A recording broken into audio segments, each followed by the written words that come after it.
my name is Maria LaPlaca-Bora, and I'm the author of Sofia's Stoop Story, 18th Street, Brooklyn. Before I start reading my book, I'd like to tell you a bit about the illustrators. Their names are Steve Johnson and Lou Fancher.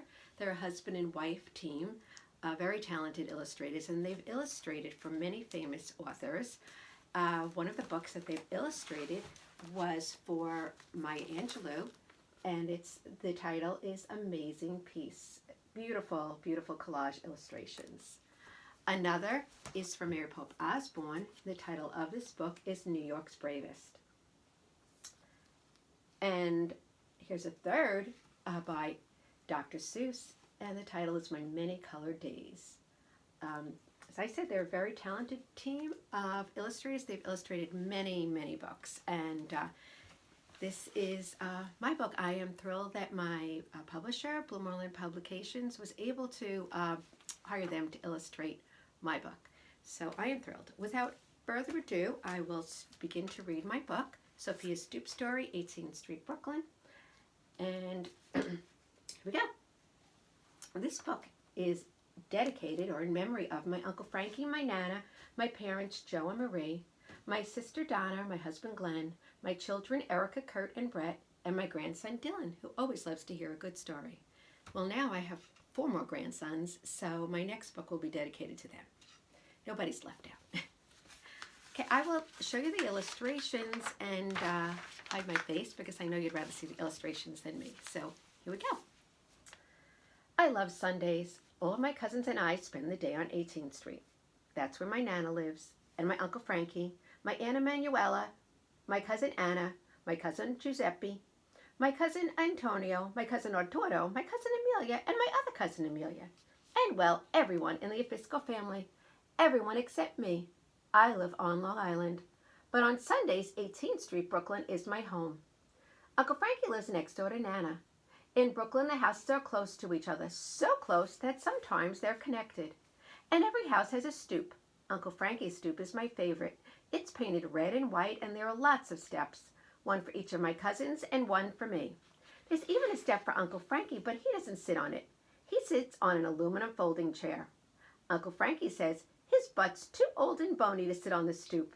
He says when we're as old as he is, we can sit on an aluminum folding chair. The best part about sitting on Uncle Frankie's stoop is listening to his stories. August 14th, 1947 was a beautiful day. The guys from the block and I decided to go to a ball game to see one of our favorite players. The Brooklyn Dodgers were playing the Brave at Ebbets Field. But I gotta tell you, this was no ordinary game. This was a game to go down in history for Carl. I hear Nana, Sophia, viene acá. I want to tell Nana, not now. Uncle Frankie's telling us a story. But I know better. When my Nana calls, I run. Bella mia, go up to Angelini's. I need a Romano cheese for my meatballs. Make sure he greets it for Nana. I'll be right back, I yell to Uncle Frankie as I run up to 6th Avenue. I just want to show you that I wrote my Nana's dialogue phonetically, so anyone who reads it will have an Italian accent just like she did. So meatballs is written just like this, meatballs. Here she is at the store. Good morning, Mr. Angelini. Nana needs. I know, Sophia. I saved a nice piece of Romano for your Nana. Philomena, grate the cheese for Sophia's Nana. Mrs. Angelini hands me a small chunk of cheese. I devour my chunk. I tap the countertop with my fingernails. I tap the wooden floor with my patent leather shoe. How long does it take to grate cheese? Finally, Mrs. Angelini returns. Salvatore, the machine doesn't work. Come look. Oh, Mamma Mia, Mr. Angelini shouts. Oh, Mamma Mia. I want to shout, but I don't.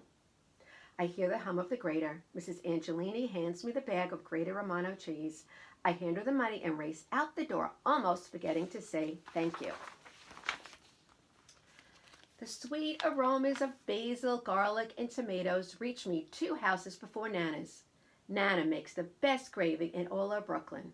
Grazie, grazie, bella mia. Nana leans to kiss my forehead as I drop the bag of cheese on the table and dash to Uncle Frankie's stoop. I plop back down on my step. Antonio, do you have ants in your pants? Asked Uncle Frankie. Giuseppe, stop poking little Amelia. Do you want to hear the rest of the story? Uncle Frankie asks my cousins. Yes, Uncle Frankie. It's the bottom of the 8th. The game is scoreless. Farillo hits. Call Farillo, I ask Uncle Frankie, and then Nana calls me again. Sofia, viene acá. No, no, no. I want to scream, but I know better. I run next door to Nana's. Bella mia, go down to D'Amico's Bakeria, get 2 loaves Italiano bread, fresh Italiano bread, make sure it's fresh. And we need some cannoli for the dessert. Make sure they are fresh. Ask Signor D'Amico for the one he made today, not, I know, Nana, for the ones he made today, not yesterday. I'll be right back, I yell to Uncle Frankie as I run down to 5th Avenue. There she is. I'm back with the bread. Un minuto, Sofia, Mr. Angelini says as he takes a steaming tray of Italian bread out of the oven. He stuffs 2 long loaves in a white paper bag. I hug the warm bag, being careful not to squeeze too hard. And Nana wants... I know, Sofia, cannoli, but look here. There's no more left. Oh, but Nana has to have her cannoli. Mr. D'Amico winks. I'm only joking. I saved her some in the back. Grazie, Mr. D'Amico. When he hands me the cannoli, I ask softly, are they? Yes, Sofia, tell your Nana I made them today, not yesterday, today. Grazie, I shout as I run out the door. The aroma oozing from the warm white bag teases me as I race up 18th Street. I can't resist. I tear up a small piece, and then another, and by the time I reach Nana's house, only 1.5 loaves are left. Nana doesn't mind. Every Sunday she takes the warm bag of half-eaten bread from me and smiles. O sole mio, stand fronte a te. Nana is singing about her son again. Before I open the screen door, my nose tells me that Nana's frying her meatballs. Nana makes the best meatballs in all of Brooklyn. Nana wipes her hands on her apron and sits down. She pats the chair next to her. Sofia, sit here next to you, Nana. But I want to hear Uncle Frankie's story, Nana. Oh, you'd see Francesco. He has so many stories to tell. But I try to tell her that this story is special when she gives me the eye. So I sit down. Sofia, you know I have many grandchildren, Amelia, Anna, Arturo. I know, Nana, but I have only one is Sofia, and she grabs my face and squeezes my cheeks between her hands. Do you know I am a Sofia too, and when I was a UH, I was a skinny like you, and my Nana feed me. What did she feed her? Meatballs. Meatballs, ravioli, braciole, Italiano bread, and then I grow big and stronger like you cousins. Nana puts a bowl of meatballs in front of me. I stuff 1 meatball in my mouth and stand up. All right, Sofia, you go in here, you'd see your story, but take some meatballs with you. Nana places 3 more just fried meatballs in a paper napkin. Yummy. I can't believe you were at that game. And did you really talk to Carl Farillo, the arm? Asked Big Amelia. Yes, I have a keepsake from that day that Carl Farillo called the happiest day of his life. Uncle Frankie closed his eyes. He takes his handkerchief out of his pocket. What? You met Carl Farillo? Why was it the happiest day? Benedica, Sofia, Anna, Giuseppe, Antonio, Big Amelia, Little Amelia, Arturo, Francesco, time to mangiare, Nana shouts. She's calling them all in to eat. How do you think Sofia feels? Take a look. Everyone runs to Uncle Frankie's. Everyone runs to Nana's, everyone but me. I sit on my step on Uncle Frankie's stoop. Sofia, don't you want to eat? Uncle Frankie asks. I'm not hungry. What's wrong, Bella? Everyone else heard your whole story, and I only heard bits and pieces of it. And now I sit on the stoop to listen to your story, and it's over. And we have to go in to eat, and I'm not even hungry. Nana, Uncle Frankie yells. Save a dish of ravioli and meatballs for Sofia and me. We'll be in soon. All right, and I save a special braciole and a nice sweet salsiccia for my Sofia, Nana yells back. Uncle Frankie sits next to me on my step. Now, Uncle Frankie tells Sofia the story from beginning to end. I'll never forget that day. It was August 14th, 1947. My buddies from the block and I decided to go to a ball game to see one of our favorite players, Carl Farillo. The Brooklyn Dodgers were playing the Braves at Ebbets Field. Oh, Sofia, this was no ordinary game. This was a game to go down in history for Carl Farillo. But we didn't know that then. Before the game, a group of fans presented Farillo with a brand new Buick right there on the field. Can you believe that, Sophia? Oh, and we had terrific seats. Boy, were they terrific. We could see every move Farillo made in center field. He played the entire game and didn't make a single error. Boy, could that guy throw a ball. That's how we earned the nickname, the Arm. And he could hit too. Picture this, Sophia. It's the bottom of the eighth. It's still 0-0. Stanky is on second base. Farillo's up at bat. Whack! He hits a line drive deep in the left field. Farillo gets a base hit. Stanky scores. Dodgers 1, Braves 0. Uncle Frankie sounds like a radio announcer. Then, top of the ninth, Braves have 1 out. Farillo catches a fly ball in center field. That's 2 outs. 1 more out. Game over. Brooklyn Dodgers win 1-0. Farillo drove in the only run that day with a base hit. He got the game-winning RBI. Carl Farillo called that day the happiest day of his life. And the guys and I were there to see it all. After the game, my buddies and I hung around the locker room exit, just hanging around, talking about the game. And then who comes out? Carl Farillo. I couldn't believe my eyes. We ran up to tell him what a great game he played, and we each shook his hand. Wait, excuse me, Mr. Farillo, I called as he started to walk away. I pulled a newspaper from my jacket pocket and asked him to sign his name. It would be my pleasure, son, Mr. Farillo said. Did he really say that to you, Uncle Frankie? Uncle Frankie puts up his hand. He slowly rises and opens the screen door and walks into the house. He returns carrying a neatly folded yellowed piece of paper. He carefully unfolds the fragile newspaper he saved since 1947. Written right across the front page of the sports section are the words, "To Frankie, a great Dodgers fan. Carl Farillo." Uncle Frankie hands me the yellowed page. I want you to have this, Sophia. You are a good listener, and a good listener becomes a good storyteller. Someday, Sophia, you will tell this story on my stoop, or maybe someday on your own stoop. I clutch my signed paper against my chest. My bony butt is starting to hurt, and I don't even care because someday, when my butt hurts too much for the stoop, I'll have my very own aluminum folding chair. The end.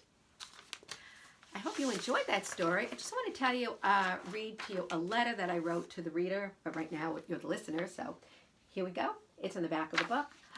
Dear reader, listener, when I was growing up, Sundays on 18th Street were about Nana's meatballs, gravy, lasagna, braciole, sausage, chicken parmesan, and Italian bread. And after the main meal, we ate salad and finally dessert. Biscotti, cannoli, zeppoli, fruit, and an assortment of nuts. However, Sundays were not just about food. They were joyful, fun-filled days spent with family. My sister, my cousins, and I played potsy, caps, and stickball. We sat on stoops and listened to our parents, grandparents, aunts, and uncles tell stories about when they were young. Uncle Frankie's stories about watching Carl Farillo play at Ebbets Field were always our favorites. Oh, how we loved those Sundays together. Nowadays, I don't spend weekends in Brooklyn, but I carry on the tradition of spending time with my children, grandson, nieces, and nephews. My husband and I live next door to my sister and brother-in-law, but unlike 18th Street, our houses are not connected, and I don't have a stoop, but I do have my mother's aluminum folding chair. That's where I sit when I tell my grandson stories about my Brooklyn Sundays. Now this message is for all of you students out there. Ask your family members to share their stories with you. Listen closely and write them down. Someday, I hope you will tell your treasured stories to someone special as you sit on your very own aluminum folding chair. Maybe I will read one of your stories in a book. Fondly, Maria LaPlacapora. So wouldn't that be great? I'd love for you to write your stories and to read one in a book someday. And you can write to me and hopefully I've inspired you. Also is my Nana's meatball recipe. That's also in the book. And last but not least is in my book was given an endorsement by David Adler, who wrote the Cam Jansen Mysteries, and on the back of my book, and this is what he wrote.